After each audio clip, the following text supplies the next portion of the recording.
Hello, I'm Charlie, and I've been tidying up my slightly enormous knitting machine collection, and I've just got to the point where it's all a horrific mess all over the room.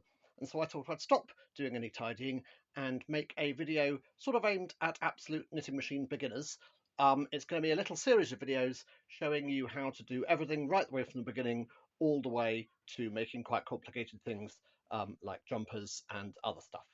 But to begin with, I've got to give you an enormous amount of information in a very short space of time, so we know exactly what knitting machine you're talking about and exactly what knitting machine you need to be looking for. So to do that, I've got a fantastically high-tech PowerPoint-like device that I'm going to give you a short talk on. Are you ready? Now then, there we go. Here is my PowerPoint. We're going to cover a few things. We're going to cover what brands and manufacturers there are and what you should be looking for. We're going to cover a few gauges, and we're going to cover what they're made out of. As you can see, my knitting machine area is extremely tidy. As I say, I'm in the middle of sort of sorting it all out. So we've got all sorts of exciting bits and bobs.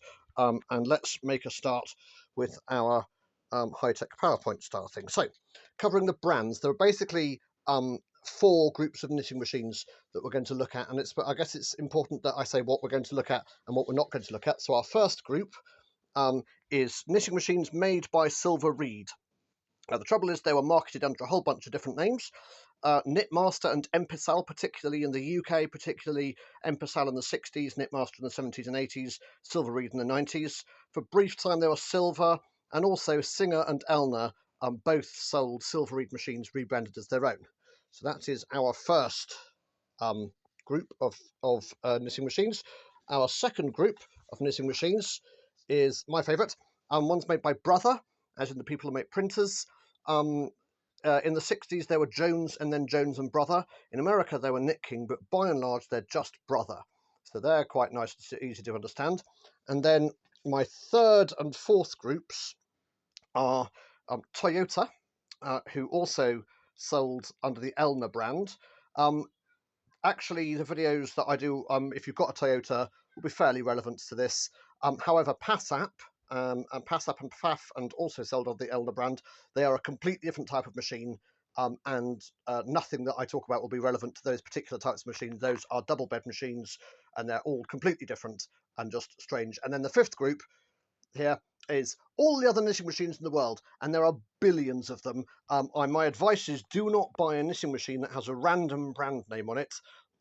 If you must get a Toyota, PASAP would be fine, although those are huge industrial machines, but I would stick to Brother and Knitmaster. Basically, those are the two I would stick to. Those are the ones I'm going to talk about, and then what I'm going to say is relevant to Toyota as well.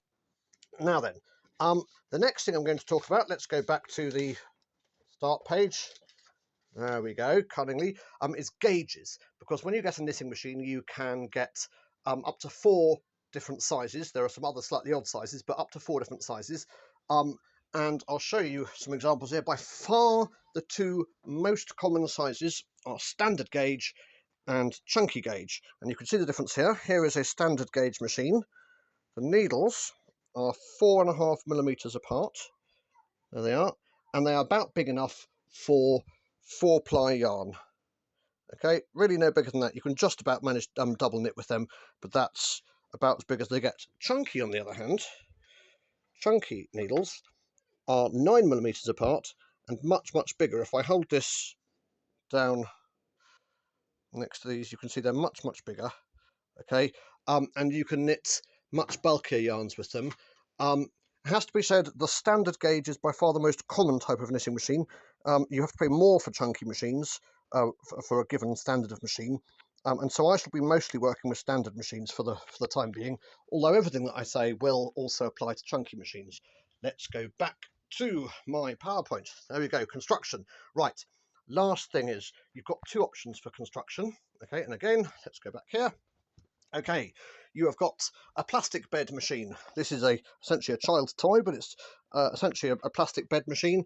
Okay, as the name suggests, the bed is made out of plastic. The needles run in plastic runners. Okay, these are hobby machines only.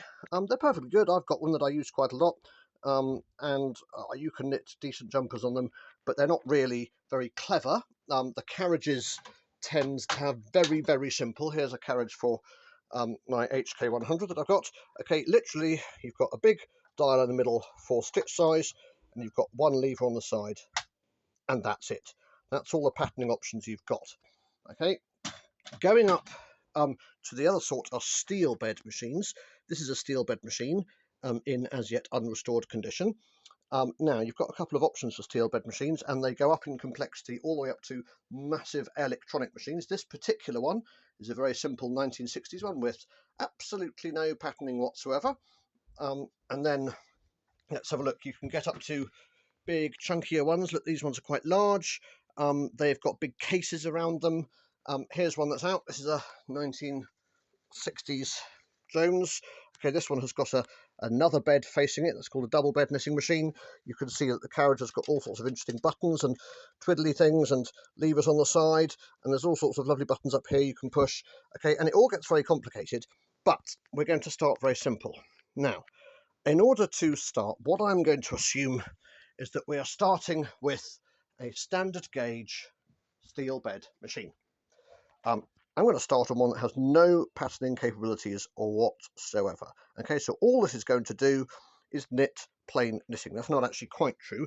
If you have a look here, you can see I've got a bit of tuck stitch down, a bit of slip stitch down. I'll show you how to do those another time.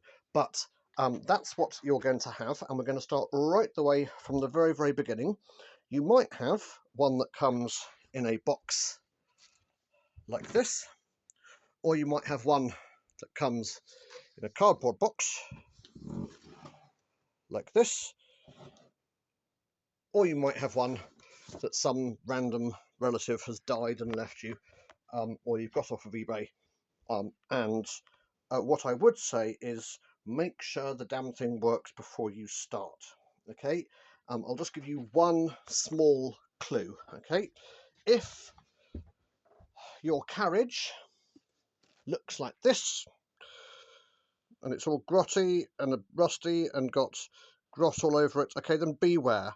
Okay, turn it over, have a look at these things, and make sure that when you move all the levers and when you move all the buttons, they at least do something. Okay, and so on and so forth.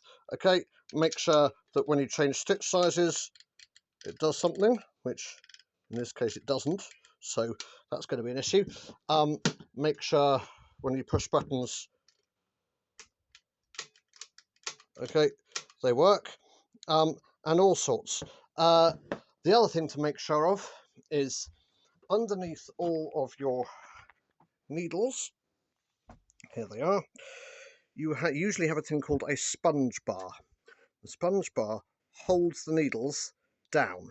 Okay, now if your needles are raised up so they're towards the top of these slots, your sponge bar is knackered and you need a new one. Your sponge bar goes down the side here. This one actually doesn't have a sponge bar, it's a very old machine. But your sponge bar, if it's knackered, will look something like this. Okay, piece of steel with some nasty, greasy, what used to be foam. If it's about 4 or 5 millimeters thicker than that and nice and bouncy, then your sponge bar is not knackered and you will be fine.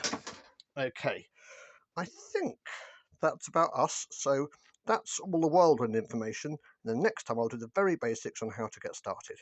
Bye bye.